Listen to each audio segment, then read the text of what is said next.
Sit back, relax. Try to maintain your composure. You are about to become connected.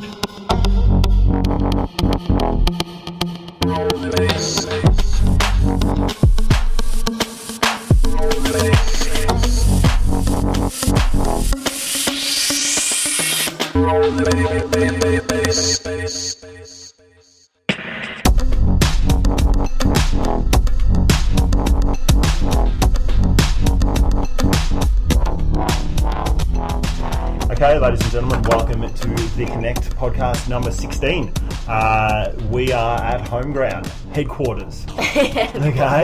Headquarters. We're with Daniel Schooler, and he's been brilliant enough to give us a few moments of his time and talk about what HomeGround are doing in Melbourne to eradicate homelessness. And I like that word, eradicate, because not just, help it along the way, but the overall goal. Well, you tell me, what's the overall goal of HomeGround? Sure. Well, HomeGround's a housing and support organisation, so we work with people across Melbourne who are either already homeless or at risk of losing their home. That could be a private rental place, it could be public housing, it could be community housing, it could be any kind of situation. We deal with a lot of people who have been homeless for long periods of time, and we try to get them back into housing. But I guess the big picture is that we believe homelessness can be ended. Mm-hmm. Sure. There's no reason. It's a bit of a cliche. People say in a rich country like Australia, but it's true. Yeah. And we know from our work that what people need is they need a safe, secure, affordable place to call home. And we all need that. You can't hold down a job. You can't study. Mm-hmm. You can't have a normal life without somewhere stable.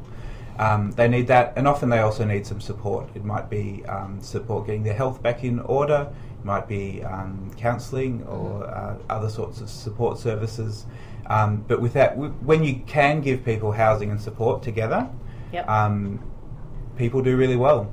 And there's no reason why, if you can do it for one person or 10 people or 100 people, why you can't do it for the 20,000 people in Victoria who are homeless on any night. So we've studied your website a bit, and there's 20,000 in Victoria, and then there's around about 100,000 homeless each night around Australia. Yeah, that's the 2006 census figures. Okay. The new figures, there's a little bit of debate over. They've changed the way they measure it, and the numbers have changed a bit, so it's a bit controversial. How do you measure it then? The people who sleep under a roof, shelter. No. Well, if you think about how the census works, the census collectors deposit forms in people's letterboxes and then come back and collect them. And if you think about people who are either sleeping outside or are in rooming houses, maybe there might be 6 or 7 strangers sharing a house. Sure, those census forms don't get to people, or they might fill them out, but they might get identified as a share house or something else. So it's often hard to actually find the homeless people within the census. So you're not really not going to bridge, and go, I'm living under here. Give them a form. I mean, what we know is there's a large number. 100,000 is probably an underestimate across the country. Sure. And we do know that the number's growing. So I guess that's you could debate the whether it's 100,000 or 150,000, but it's a big problem. Yeah. But it's something we can do something about. Yeah, and you work closely with the government, don't you, about that? Or do you feed them a lot of data and information from all your experiences and everything to help them develop policies and stuff? Or in what way do you work with the government? Yeah, so most of our services, so HomeGround, we have a few offices around the inner city, and we run different services working with different groups. So at the front here where you came in is one of our crisis housing assistance offices or services. So that's where anyone can come in, no appointment, and try to get help. Urgent help. Normally people who are often already homeless or very close to losing their place, they come in, they sit down with a staff member, they go through their options. So for different people, they might have different options open. Look at what they can afford, look at what's available, make phone calls, help them try to get into something as quickly as possible. Okay. And there are other services, for example, that work with people who might be in public housing, who are at risk of losing their place. They might have rent arrears, they might have some kind of issue with neighbours. They might they might be at risk of either being evicted or having to move out because they can't stay there anymore. Sure. Our staff, workers will go in and work with them, try to resolve the issues, try to save the tenancy.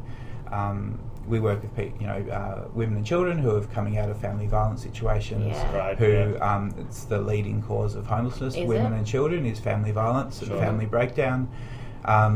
So if you leave a violent home, you've got nowhere to go, Yeah. and often you can become homeless for that Certainly. reason. And one of our services works with people in that situation to get them back into private rental, so helps them find a place, drive them around, deal with real estate agents, and try to get, once you've sorted that problem, people are fine. Is it financial support as well that you offer, or is it more just guidance and finding places? It depends on different people's eligibility. Most of our services are funded by state government here, Sure. with some federal funding and some local funding and some support from philanthropic organisations, Right, yeah. companies which do a great job, and everyday donations that people like you and me make.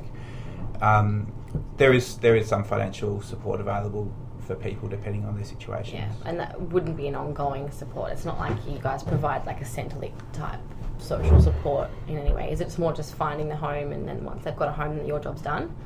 Or do you sort of keep in touch with people and monitor them? Or It depends on people's situation. Some people, Yeah. all they need is a place.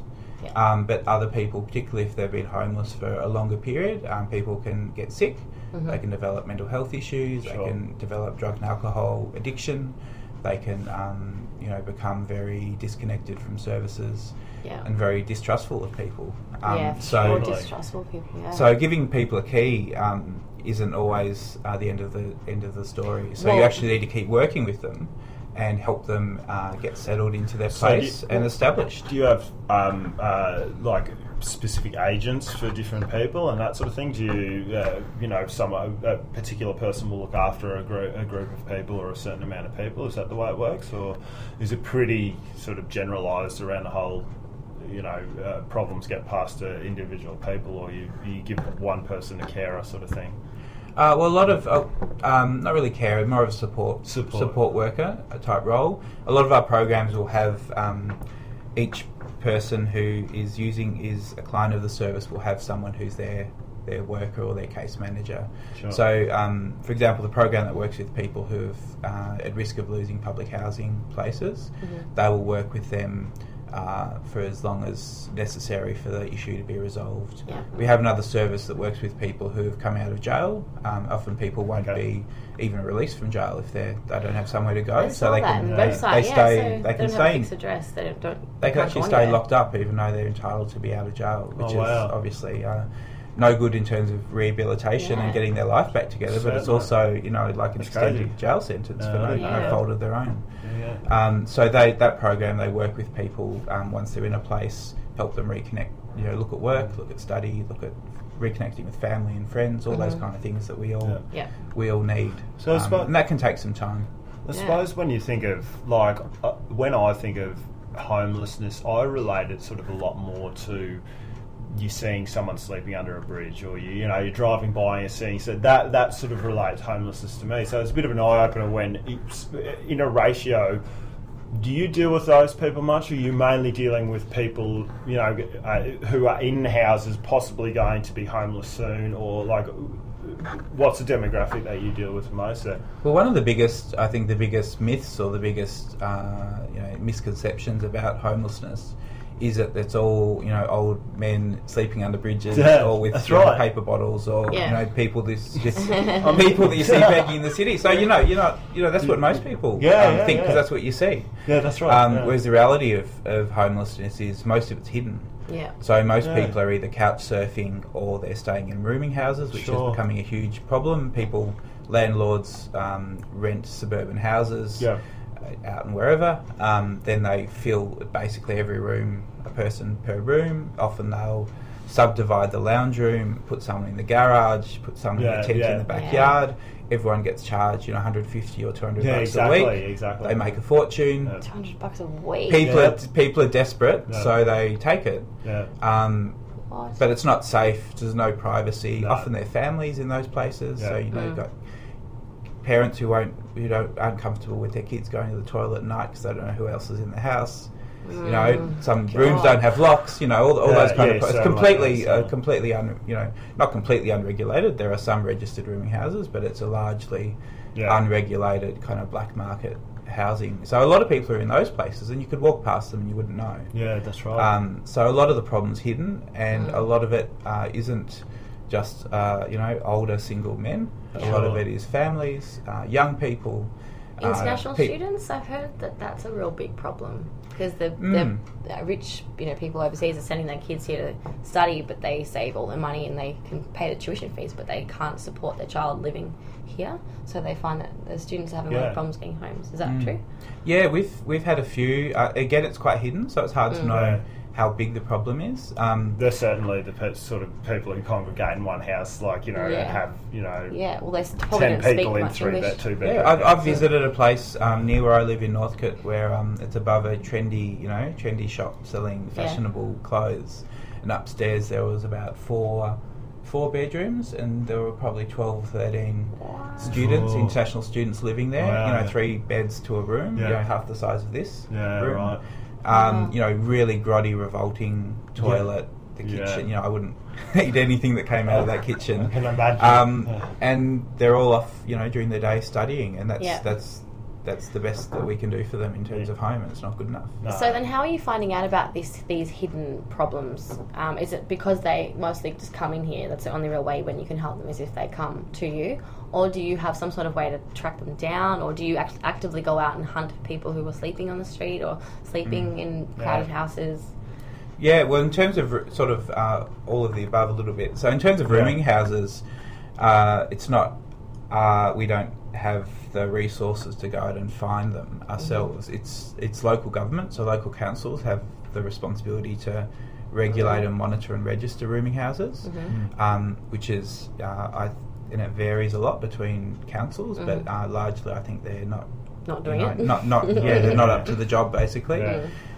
Consumer Affairs Victoria are the other government agency that does that, but I don't think they do a lot of going out and finding people either. Yeah. So that's mainly we hear about them when a local council discovers them and closes them down. And we get a call saying tomorrow morning we're going to be evicting 30 people. Oh no! Can you find somewhere for them? Wow, that's a task. Isn't it? And up on Nicholson Street last year, the Hub rooming house, which is quite a famous, it's been around for decades, was closed down, and there were, I forget now how many, but 70 or 80 people or more living there, and they had a week's notice that they were going to be kicked out, and so there's that. The whole rooming house thing is a real issue for people because it's public housing. You can wait. If you're urgent, if you've got a critical medical problem or you need a place urgently, you can wait 3 years. That's urgent. Oh my God, really? And if you don't have a critical problem, you're just someone who needs a place, you could wait 10 years or you can wait forever, pretty much. So crisis accommodation, similarly, the waiting lists, it's hard to get in. Refuges, it's the same. So this is why people end up in these rooming houses. Basically, there's a gap, hole in the market, and these entrepreneurs are moving in and making a fortune. But renovating them, and I tell you what, you'd be all right waiting on the 3-year waiting list if you get to live in the prime real estate that is the commission flats. Sometimes. The commission flats. They're in the best spots. It's unhindered. Like anyone who does it who's not listening around Melbourne. I mean, we've got these commission flats in like East Melbourne. There, East Melbourne, and they do. I'm sure there's very small 1-bedroom little studio, whatever places, but they're all very primely positioned all around Melbourne. And they must have really good views as well. Or, as much as you like. I've been up in Because also, you need these people. Like we go, well, why don't you just get them and then put them out in the suburb? But the thing is, a lot of these, the work opportunities and the opportunities for them to progress, they're just not there out in those suburbs. More so, they've got a lot more opportunity around the centre of the city to be able to grow their. Grow back into a fully fledged member of society. Yeah, well, we said before about how, when you give them a key, it's not necessarily the end of their problems, and I think that's exactly what you mean by you want to eradicate homelessness, and so obviously it's worth thinking about what are the causes, in your opinion, what's the cycle that creates this, and what's the underlying system that is the reason we have this problem, do you think?